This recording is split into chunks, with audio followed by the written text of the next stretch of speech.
Governor Sindh Kamran تیسوری media سے بات کر رہے ہیں، آئیے دیکھتے ہیں۔ ایک دو ہفتوں کے لیے آئی جی یا سی سی پی او کو گورنر ہاؤس کے ماتحت کر دیں، اس شہر میں اگر کوئی بڑا کرائم ہو تو اس کی ذمہ داری میں لینے کے لیے تیار ہوں۔ یہ آپ سب کے سامنے میرے بیانات موجود ہیں، لیکن میرے خیال سے جن کو سننے تھے انہوں نے نہیں سنے۔ گورنر کے پاس کوئی ایگزیکٹو پاور نہیں ہے، کوئی فائنینشیل پاور نہیں ہے۔ 18ویں ترمیم کے بعد سی پی ایل سی بھی ہمارے پاس نہیں ہے، جو کہ سندھ گورنمنٹ نے اپنے پاس لیا ہوا ہے۔ یونیورسٹیز بھی پاس نہیں ہیں۔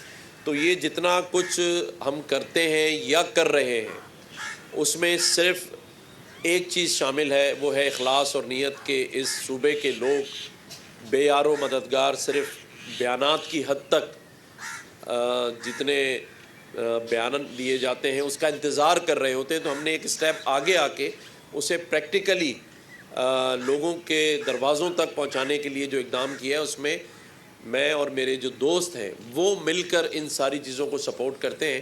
تو ان موٹر سائیکلوں کی جو پرچیز ہے ابھی تک اس کی ساری جو ذمہ داری ہے بائکس پرچیز کرنے کی، اس کو ٹرانسپیرنٹ رکھنے کے لیے، کیونکہ اس میں میرے دوست مجھے ہیلپ کر رہے ہیں، تو ہم نے ظفر عباس بھائی کو یہ کام سونپا ہے۔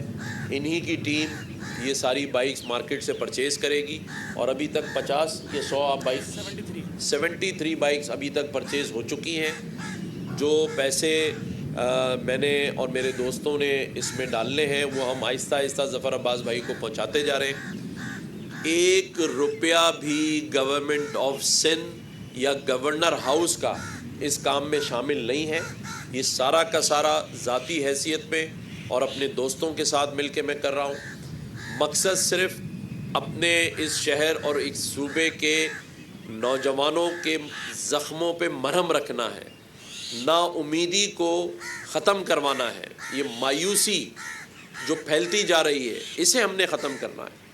ابھی 2 دن پہلے داؤد انجینئرنگ یونیورسٹی کا کنووکیشن تھا، میڈیا کے دوست بھی موجود تھے۔ آپ نے دیکھا ہوگا کہ میرے ایک سوال پر تمام ہی طالب علموں نے ہاتھ اٹھایا کہ وہ پاکستان سے باہر جانا چاہتے ہیں۔ وجوہات کیا ہیں؟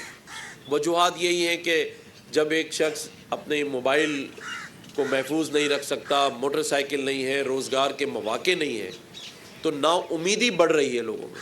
ہم نے اس نا امیدی کو ختم کرنے کا عہد کیا ہے۔ اس وقت میں ان نوجوانوں سے بھی اپیل کروں گا جو نا امید ہو رہے ہیں کہ آج پاکستان کو جتنی آپ کی ضرورت ہے اس سے پہلے شاید کبھی نہ رہی ہو۔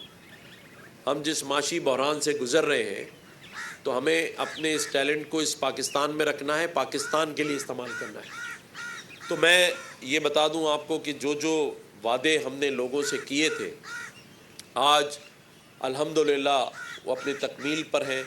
آئی ٹی کی جو ایک یونیورسٹی، منی یونیورسٹی میں کہہ سکتا ہوں، وہ آپ کے عقب میں تیار ہو چکی ہے۔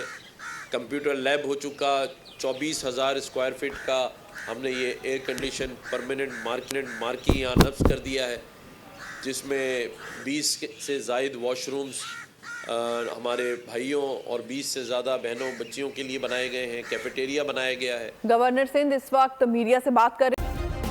سبسکرائب کریں اور بیل دبائیں تاکہ کوئی خبر رہ نہ جائے۔